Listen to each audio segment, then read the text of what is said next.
everybody's frustrated.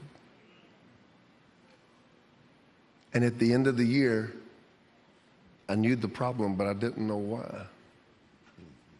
Would you even want to take a shot? What's going on with God's people that there's no peace in the house?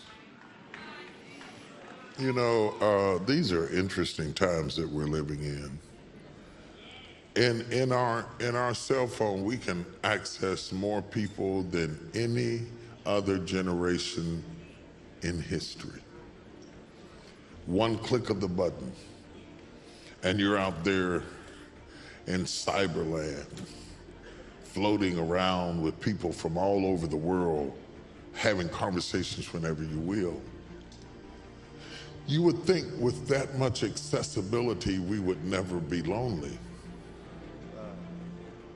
But the truth is, it makes us more lonely because everything's designed to fix yourself up. You can only show the good parts of yourself. You pick the best picture before you post it. That fat picture that you deleted. Yeah, I know. Yeah, I'm with you, bro. We real people for Jesus. I'm with you, man. Yes, sir. God loves fat people too. Now, the thing is, it creates a moment where we have to be filtered to be accepted. And in order to feel, you see, so the person that I'm showing you, psychology teaches that I have my ideal self and my real self. My ideal self is built around the person that I would like to be. My real self is the person that I am. And the gulf between those two, the wider they are, the more apt we are to be frustrated. So we are able to show people our ideal self, but what we crave is somebody who loves our real self.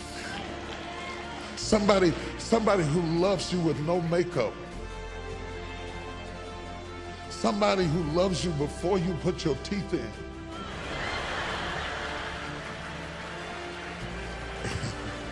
That's real love. We got them mounted now, they don't come out.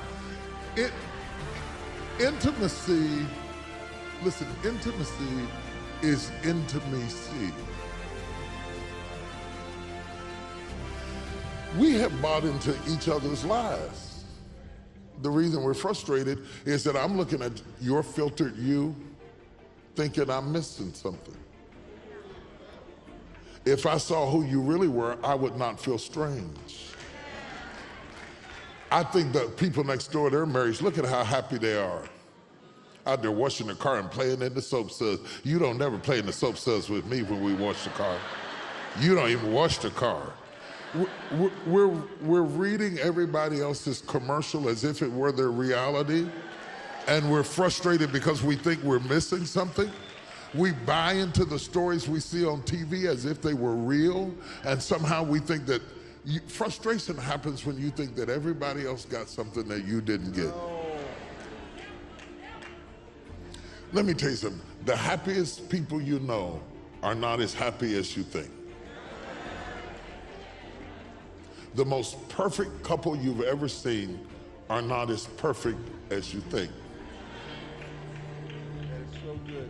When you begin to take down these false, filtered, produced, synthetic imitations of life that we project to be real, you run into the beauty of saying, I'm okay.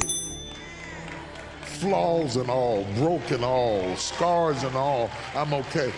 I tell you this, Pastor, when I was a little boy, I've worked all of my life. I cannot remember a time I didn't have a job. I've always been entrepreneurial.